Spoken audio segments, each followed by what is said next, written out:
I'm Mark Simon. And I'm Bob Marks. Welcome to the game. We're happy to be back on whatever you call this. I guess we can't call it the air, but here we are.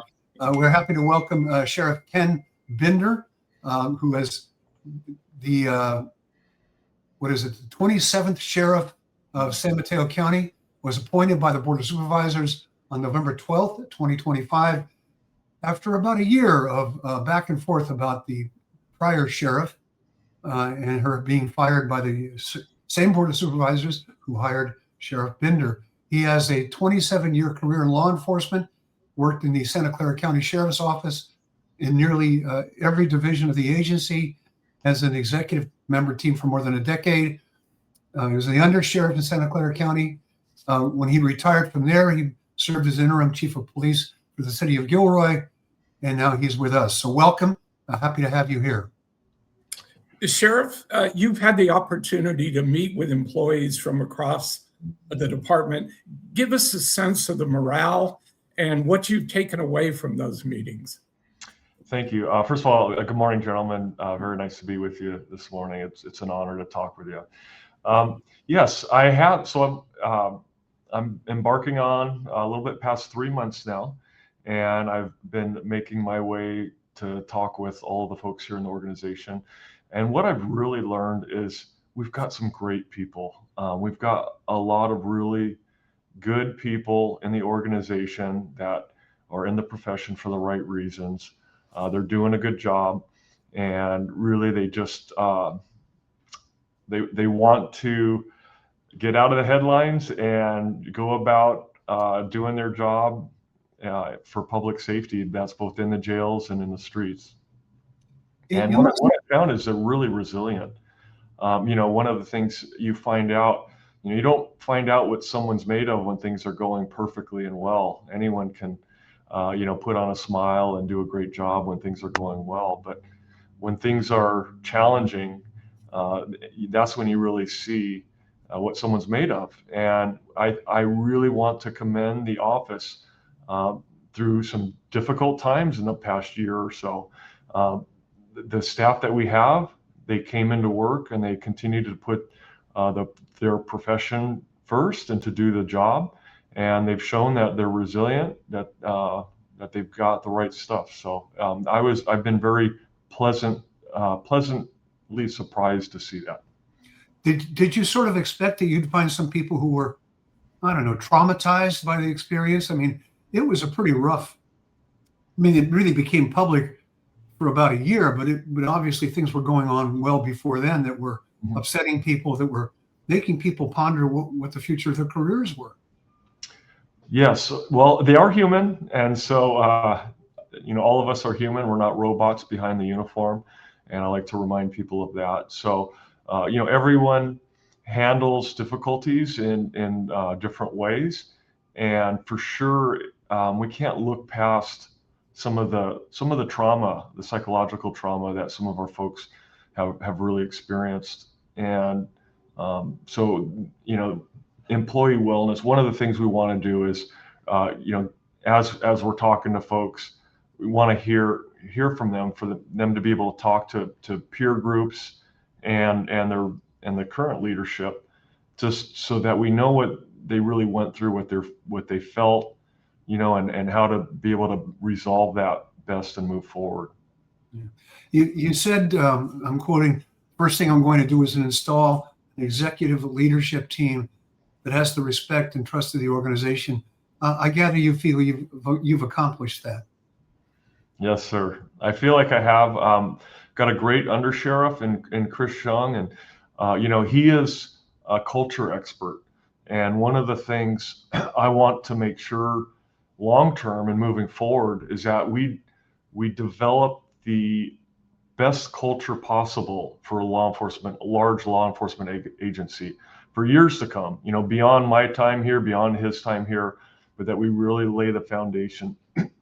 And so he's already doing a monthly training session, if you will, to address and help shape culture.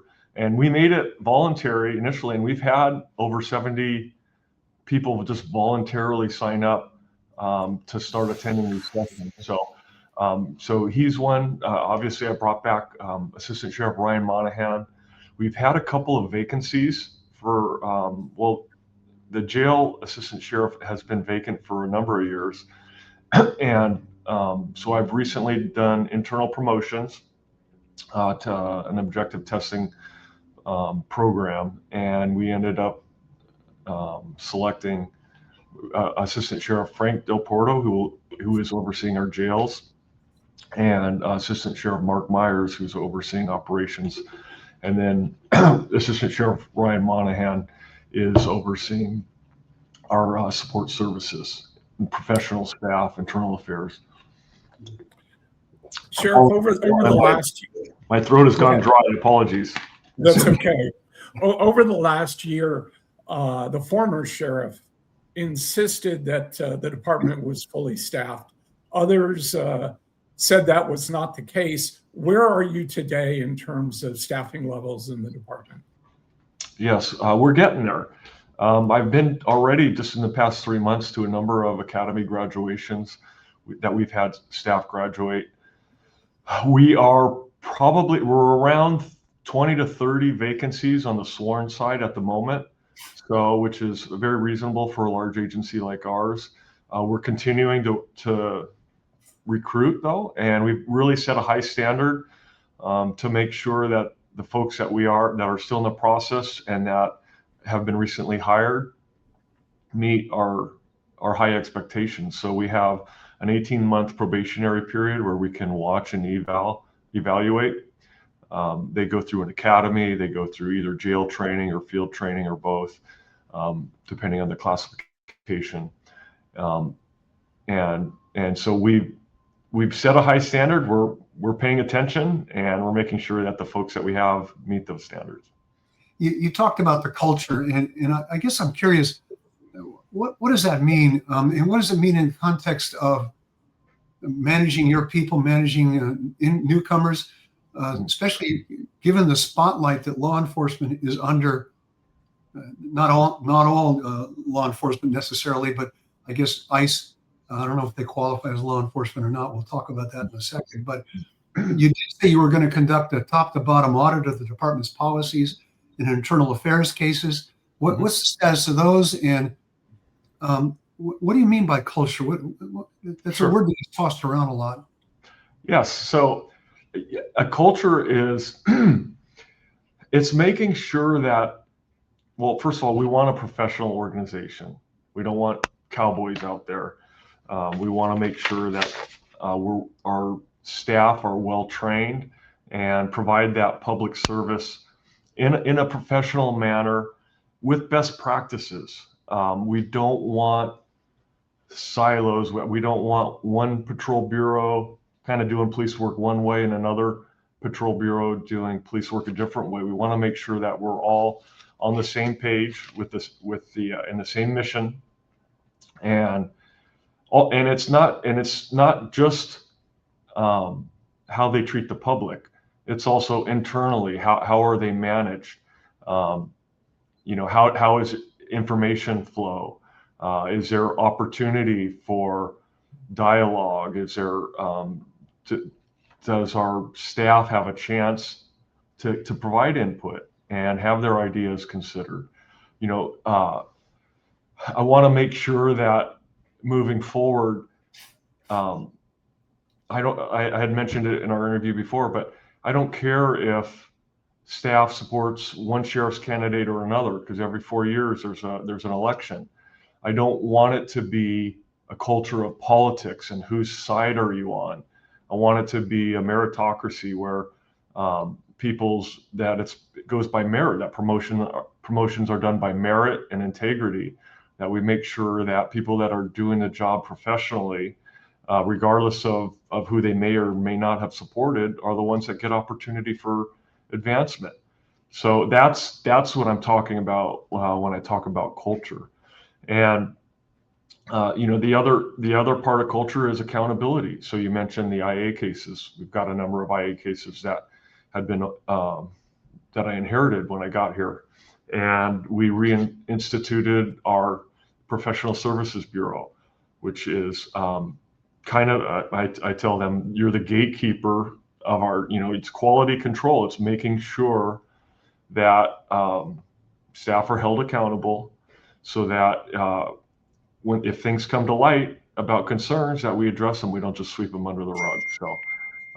So the team is working through all of those cases, and when there's discipline to be had, we are enforcing that. One of the challenges, I may not understand this correctly, so you'll correct me if I'm wrong, but there's not quite a statute of limitations, but in the police officer's Bill of Rights, they're allowed a certain amount of time in which this thing has to be addressed, or the allegations, I guess, go away.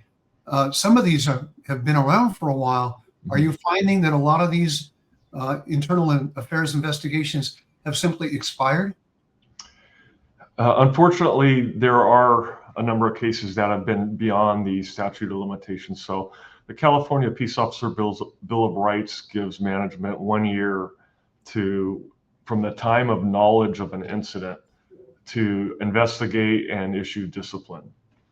And however, it doesn't magically go away beyond the year. We're still, for those cases that have timed out, we're still aware of what happened. And although the law doesn't allow us to take disciplinary action, in other words, I can't suspend, terminate, demote someone based on whatever the case was, I can still take corrective action if there's training that needs to be done, if there's policy that wasn't understood. So we can still take non-punitive measures to bring whatever the behavior was into alignment. Yeah. The one everybody, I'm sure, wants us to ask about is the allegations against Carlos Tapia, the president of the Deputy Sheriff's Association. Can you tell us the status of that whole matter? Well, as you know, peace officer personnel matters are a matter of confidentiality, so I can't get into any of the details of the case, but I will tell you that he's back working, and we're very happy about the fact that he's back working, and he has been doing a great job over the last several months. You talk about law enforcement, we talk about culture. I want to segue into the whole issue with ICE. And first and foremost, as a professional law enforcement executive who clearly takes pride in the work he has done, do you regard ICE agents as true law enforcement figures? Well, I want to be careful how I answer that, because the way I like to describe it is they are federal officers dealing with federal law. That is not our job as the sheriff's office. That's not the local police department's job. So our job is to enforce California law and local ordinances, and the vehicle code. And so, the federal enforcement does their thing, and we do our thing. We do work with the FBI, who's a federal law enforcement agency, and so, on certain cases, but not touching immigration, of course. So yeah, they have their job and we have our job. Yeah. Go ahead, Mark. Well, so the question then is, during the process by which you were selected to be the next sheriff, you said, I will never allow our deputies to ask anyone what their immigration status is. We won't allow ICE anywhere that the public is not allowed. As an overseer of the jails, we won't cooperate with ICE. That's the county policy, is zero cooperation with ICE. Mm-hmm. But as we've seen in other cities and other communities, they show up and they can be a very disruptive element. Sometimes it seems purposefully. Mm-hmm.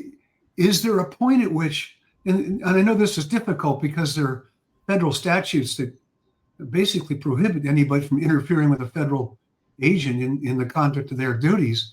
But the question, I guess, is, could you see your department intervening if there's unlawful behavior taking place? If ICE comes into our community in large numbers?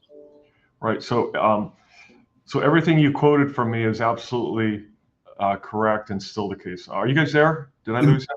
Yeah, no, we're just focusing on, Okay. he's switching the screen so that you're Okay. the All right. main picture here. Yes, all of those, I stand by those quotes, and that is absolutely the case. We do not cooperate with ICE. ICE is not telling us when, for the most part, as far as I know, at least since I've been here, they're not telling us if they're coming to our area or when they're coming, but we do not cooperate with them. We do not allow them in non-public areas of any county building. We don't cooperate with the detainer requests that come into our jails. In fact, we put a report on our website, in our transparency portal, that shows all the number of requests that we get from ICE and what we and a response to those. So, and then you also highlighted earlier, my deputies will never be allowed to ask someone their immigration status or if they have, papers, documentation papers for citizenship or anything like that. So, the trust that we serve the entire community, and that trust is really important. We cannot do our job without community trust. I don't want anyone in San Mateo County to ever be afraid to call 911 if they've been a victim, or if they've been a witness, or if they've seen something, or if there's an issue in their neighborhood that they need to call about. We aren't concerned about immigration status, and we are a full service public safety law enforcement organization. We'll continue to be that. Sheriff, in the aftermath of the tragic events we saw in Minnesota, it appears now that this Department of Corrections and ICE are working together to do what they call identify the worst of the worst. Does that make sense to you? I realize we're talking about the state in Minnesota, but does that kind of approach make sense to you, to go after serious violent criminals in prisons and jails and work with ICE to have them removed? They've indicated that they don't always agree with each other on this, but they've found a way to identify a large number of people that they believe should be deported. Right. Well, we're following the local law, and San Mateo County has an ordinance 2.48 that prohibits us from sharing data of undocumented people. So we can't give names, date of birth, even if they're in our jail for whatever crime they're in. We are not allowed to share that information with them. So, I'm grateful to see that that we don't want to see armed confrontations in the streets. But in terms of my office, we're still not cooperating with ICE at this point. Well, speaking of armed confrontations in the streets, one of the things that struck me about watching some of the stuff going on in Minneapolis was the apparent zero presence of the Minneapolis Police Department on the scene. Now, maybe they were there and they just weren't in the cameras, but I guess the question is, there's 1,000 ICE agents are sent into North Fair Oaks. There's 1,000 demonstrators and they're confronting each other. What is the role of the sheriff's office in that kind of a situation? Trying to keep the peace, trying to maintain order. Right. And I guess the question is, if it appears to be some sort of confrontation building and you do intervene, which way will you be facing? Will you be facing the ICE people, or will you be facing the protesters? Whose side will you be on, I guess is right. bluntly putting it. Yeah, we don't take, we don't take sides. I have a California constitutional duty to maintain the peace. And so in any situation, whether it involves ICE or anyone else, people exercising their lawful First Amendment right have a right to do it peaceably. And we want to make sure that right is protected. And, and like you had said before, we don't have a legal ability to interfere with what ICE is doing. So they're going to do what they're going to do, but we're going to make sure that that there's still law and order and safety in our community, regardless of what's happening. I assume, like all of us, you saw what happened, the videos, what happened in Minneapolis. As a law enforcement professional, what was your reaction to that? I'm not happy about what I've seen over in Minnesota, and it really it hurts to see the country going through this. So, you know, and I'm just really hoping that we can maintain peace in our community here in San Mateo County. Sheriff, the Nancy Guthrie case in Tucson has really brought to the forefront advances in technology in a variety of ways that gives law enforcement, and for that matter, criminals, new tools to work with. How does this affect the kind of people that you might be looking to bring into the department? Yeah, so the next generation of peace officer, they're definitely more technologically savvy than my generation or the generation that came before me.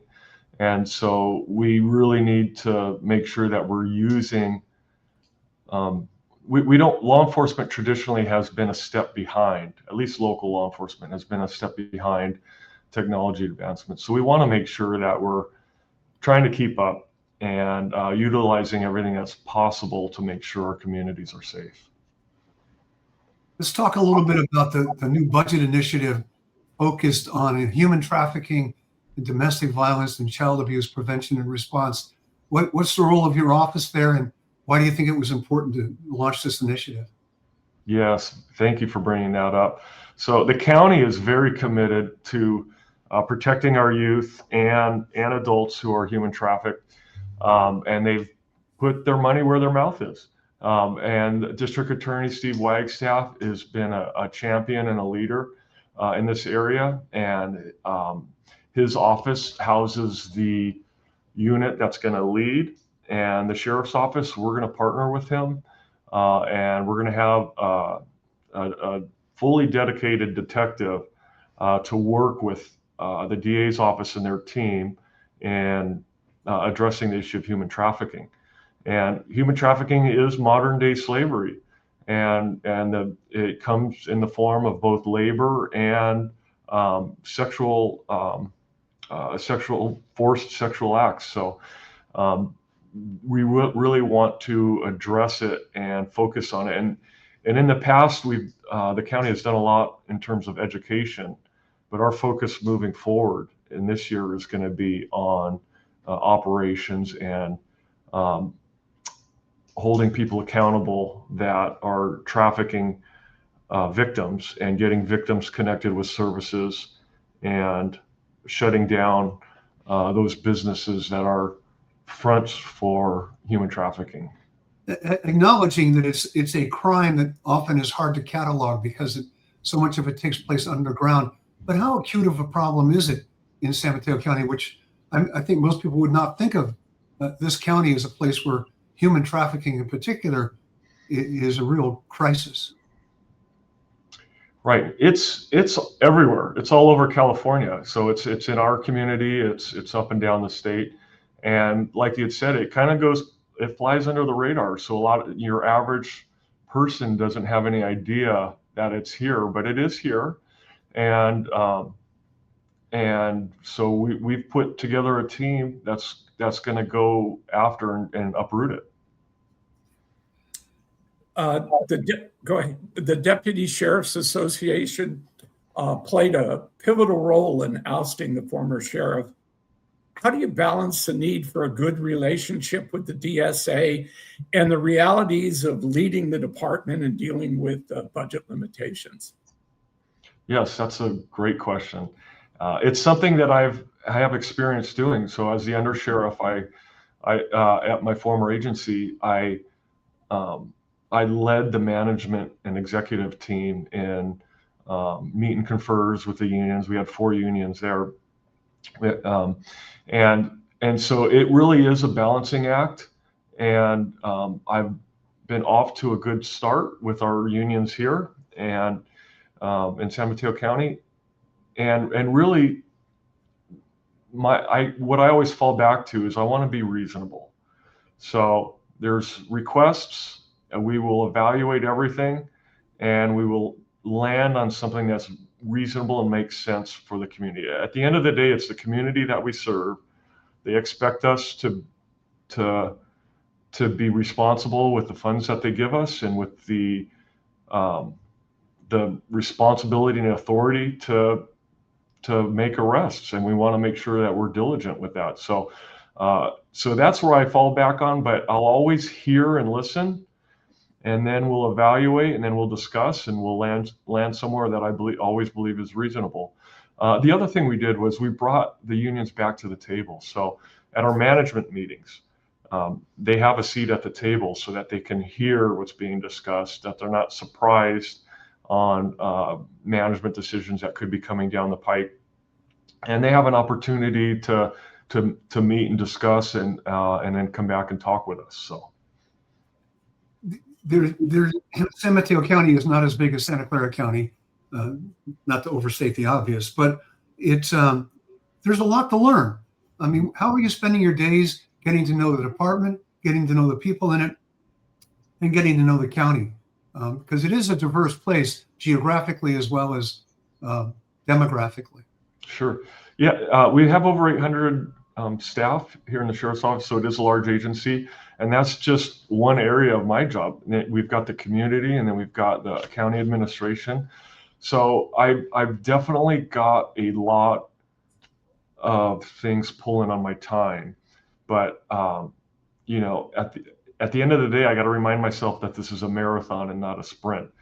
So I'm trying to sprint right out of the gate. I've done a lot of community meetings, getting out there and I've met with all of our contract city managers and some of the electeds, and doing meet and greets in the community and trying to get to know the community, and just meeting with all sorts of folks in the community, but also making the rounds within the sheriff's office itself, and then meeting with the other county department heads as well. So it's a lot, but I'm just remind myself it's a marathon, and just keep plugging away at it. But it's been long days. I've been putting in a lot of hours, but because I just want to try to stay on top of everything as much as possible, and get up to speed on everything as much as possible. And we really want to get the blood flowing in the organization.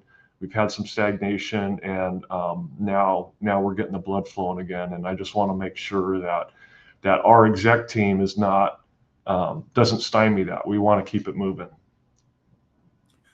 We talked earlier about it's been a very difficult time the last decade for police in general. Are you noticing less people being interested in going into law enforcement in general? Have you noticed that over the last decade? You know, the pendulum kind of swings back and forth on that. There are, there's times when people really rush to get into law enforcement, and at the height of the tech boom, we weren't seeing a lot of applicants. But then when there was a crash around 07, 08, we ended up getting a lot of applicants. And so we kind of see that pendulum go back and forth. And right now we're getting a lot of candidates that are interested, which is really good to see. And, I really have to give credit to people right now that are willing and looking to go into law enforcement, because, it's a very high profile position. It's highly, highly scrutinized. Our deputies are thrown into really a lot of gray areas where they have to make quick decisions, and they will be second guessed and Monday morning quarterback to the nth degree. And so it's a very challenging profession. But it's a profession that is needed, because if we don't have peace officers, dedicated professional peace officers, we're in trouble as a society, and as a community. We want the community to stay a safe place to live and work and visit. And so my hat's off to those looking to this profession. And I will say, it's also, when you do the job right, it's really a fulfilling position. So this is a noble career field, and I remind our younger folks that are looking to get into this line of work that this is a job that you do well. You can go to sleep at night and feel good about having meaning in your life and doing something that really does make a positive difference. Now, our responsibility on the management end is to make sure that they have the right training, that that you don't just learn police work by osmosis or by watching what's on TV or in videos, because you're only seeing a fraction of what police work actually is there. And for the public, when it's challenging for us, because when you're only seeing law enforcement has 1 million contacts a day with the public.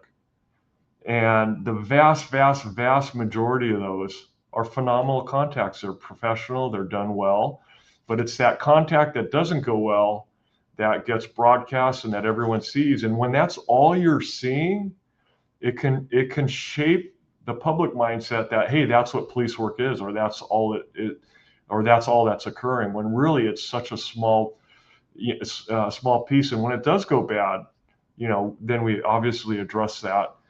We fire, we suspend, we terminate, depending on what actually occurred, but and sometimes arrest as well. So, but it's a great job. There's a lot of opportunity to do well and to help people, and that's really where a lot of the meaning comes from. Well, you talk about it, this fulfilling. Obviously, it's been a career that's been meaningful and fulfilling to you. Is there an example of something you've done in the course of your career, maybe even way back when you were on patrol or something, that always comes to mind when you start talking to people about why this is a good profession? Well, it's just the opportunities that are there. I mean, I treated every interaction with the public, like, I try not to take it for granted. And this is what I'm trying to instill in my staff as well. Community engagement is one of the 3 pillars that I've been talking to my staff about. And it's not, we have units that are dedicated to that, but it's not just those units, it's all of us, and it's every contact you make in the public. So, when I was a sexual assaults detective, the first case I made, I remember just the gratification I had, and helping the family get justice for their young victim. And I don't want to go into details, but it just felt like, wow, this is really making a positive difference, and it's something I feel good about. But it's not just that. It's when I was working patrol. Even if I was going to issue someone a citation, I always did it with courtesy, with professionalism, and I know it's not a pleasant experience for people, but when I would remind them, hey, we do this because we've had a lot of accidents in this area, and we know that when we issue citations, the accidents go down, and this really is for public safety, and we want to make sure that everyone's safe. So it's like every interaction is an opportunity to be that good ambassador for the profession. And that's what I'm trying to instill in my staff as well. Sort of out of left field, do your deputies in patrol, do they wear body cameras? Yes, of course. That's part of, it's part of quality control. It's, and that's good for everyone. That's good for the public. It's good for our deputies. I think one of the things, it's funny when the whole talk about body-worn cameras first came out, those of us in management for law enforcement, we loved it. We thought it was a great idea. That the hindrance was the money, because it's so expensive. But we knew it would give the opportunity to, when complaints come in, that we could actually show people what happened. And so it really shows what our deputies are experiencing out in the field. And when they do make a mistake, it also provides that evidence for us to be able to address that as well. So it's really on both sides been eye-opening, I think, overall for folks. Well, Sheriff Ken Bender, thank you. We know you're busy. We appreciate you taking time to be with us today. And we'll see you maybe at the end of your first year. We'll revisit this, see how things are going. It's an honor, gentlemen. Thank you, and have a great day. Thanks. Bob, I think we want to do a bullpen, a little bit extra. Anything you want to talk about relative to the sheriff or anything else? If not the sheriff, I want to get your take on the governor's race. The Democrats are meeting in their convention in San Francisco this upcoming weekend.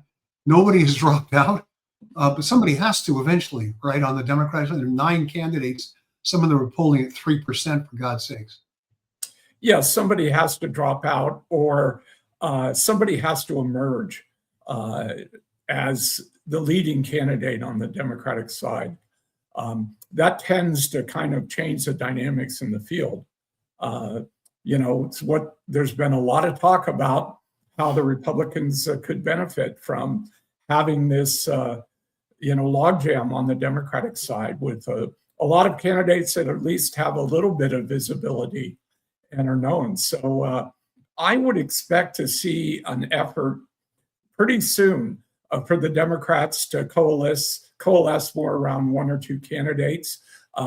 People are waiting to see what Nancy Pelosi might do. There's talk that she might support Eric Swalwell. But right now, I know the Democrats want to give this thing a chance to play out. They don't, neither party really likes to get involved in pushing people around.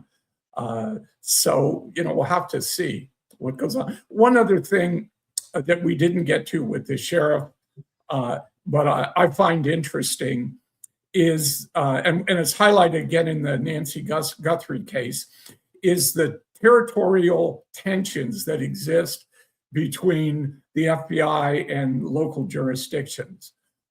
You hear about that all the time. My guess is in most cases, it tends to work pretty smoothly. But in that case, there just seems to be a real breakdown in terms of the 2 entities working together. Well, this is one of the things that's so interesting about a sheriff, in that it's an elective office. And so it's going to have, to some degree, an inherent amount of politics. We really saw that with the Sheriff Corpus, the way that Sheriff Bender has been named. May be less political than in other cases, but every other police chief in the world, or not in the world, but in the United States, is appointed by a governing body, and so it tends to take some of the politics out of it, or I guess it narrows the focus of the chief's politics. But in any event, it's so one of the factors that weighs into this, and sheriffs are so different from county to county and state to state. I mean, one of the Republican candidates is a former sheriff, and he's somewhere to the right of Darth Vader. I mean, he's just he's the current sheriff. Current sheriff, that's right. Yes, and so stylistically, they're going to be different, and I think that probably complicates any sort of law enforcement cooperation. Back in my days when I was a police reporter, I mean, it was almost a running joke if you had multi-agencies. Nobody was in charge and everybody was resentful. It was always kind of interesting because there is some territorialism, if that's a word. Any other thoughts about our sheriff and what you saw and what you heard today? Yeah, he comes across as a real law enforcement professional. He's not, as you see, he's certainly not trying to get involved in any of the politics that surround this. He seems to me to be a pretty good choice in the aftermath of what we've seen here in the last year plus. He is going to have to run for re-election if he chooses to do so. And for people like him who are real professionals, that's not necessarily a comfortable situation, having to ask people for money and playing the role of a political candidate. Yeah, and given everything that's happened, it's hard to imagine he's going to run for re-election without an opponent. It's just a couple of years away, 2028. Yeah.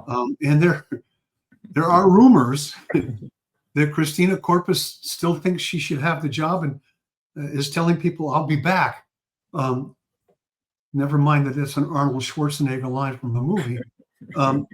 But it does make you wonder if she fully understands what has happened to her.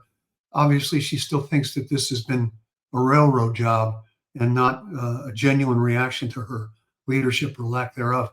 Yeah. Meanwhile, one of my rules of thumb about employment is, and the first rule is never do a bad job well, because then you're stuck doing it forever.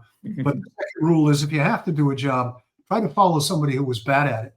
Yeah. And so you're just going to, you can do a mediocre job and you're going to look good by comparison. That's not exactly what Sheriff Binder's goals are, but it had to be that he's coming to work with a bunch of people who were ready for things to quiet down and to return to what might pass as normal. Yeah. And the other thing that he's got going for him is at least 4 of the 5 members of the Board of Supervisors, I think, are really invested in him.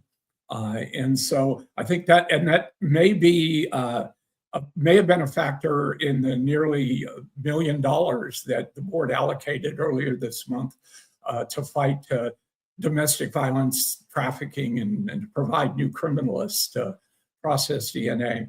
Yeah, Supervisor David Canepa was the one vote in the 4-1, who and immediately afterwards pledged his support to the sheriff. So clearly there was something that he felt he needed to do to support somebody else.